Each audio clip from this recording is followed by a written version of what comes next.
I'm from West Jefferson. It's a small town in the Blue Ridge Mountains, about 30 to 45 minutes north of Boone. I'm studying dance education, and I will be receiving a K-12 teacher licensure.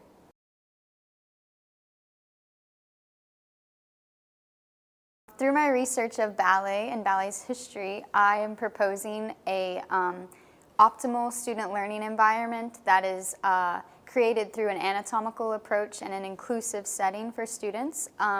It's a method that I could argue would go or could be used for any type of dance, any form, but my study of ballet has shifted my perspective to prefer the anatomical approach over the aesthetically driven method, which is what has commonly been used in ballet. So by aesthetic, I mean a certain look, a body type that's desired, extreme flexibility, and extreme external rotation of the legs.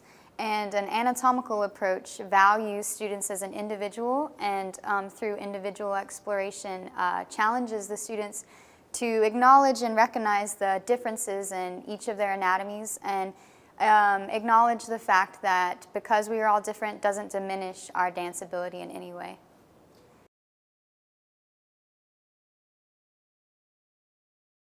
So I've been dancing my whole life. I started when I was about 6, and I knew that I wanted to dance and I wanted to be involved in the arts community. I started assistant teaching at my studio when I was like 12 and 13, and I knew I wanted to teach. I'm really passionate about dance and the accessibility of dance. So I think from a young age, my preteens, I knew that I wanted to share dance with students and children. So when I found out about dance education here at UNC Charlotte and the ability to bring dance to public schools, I was very interested in that opportunity to make dance more accessible.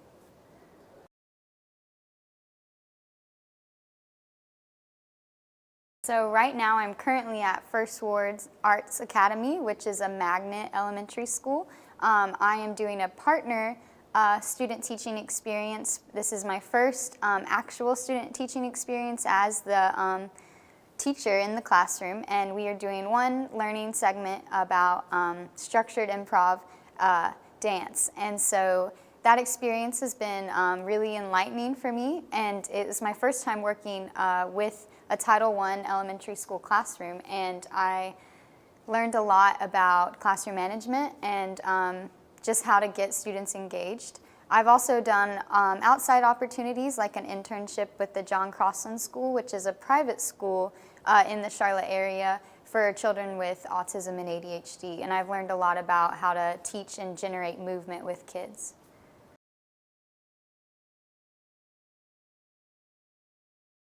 My experience here, I'm in both the College of Education and the College of Arts and Architecture, so I really valued how these two passions of mine have been able to morph together. So I've been taking all of my dance classes that are required for the degree in dance, but I've also been able to take classes through the College of Ed that are extremely important to me.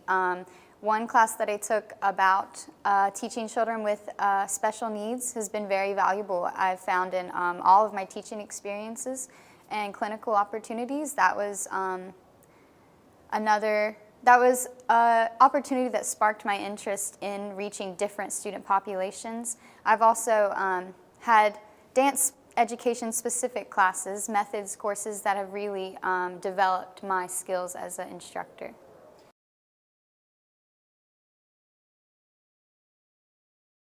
Well, I think I touched a little bit on how I'm passionate about accessibility. So I think pursuing the arts and getting a license that allows you to teach in public schools really helps the accessibility because of dance and music and even drama or maybe visual art is, especially dance, to students, they have to have the opportunity through their parents who pay for that outside training or a skill set. And I think that students can really develop an individuality and self-empowerment through the arts, and so I think that the education I'm receiving here is developing me as a teacher and with a wide perspective of the backgrounds of students and how I can use dance and the arts to develop their own personal artistry, their own personal artistry as an individual.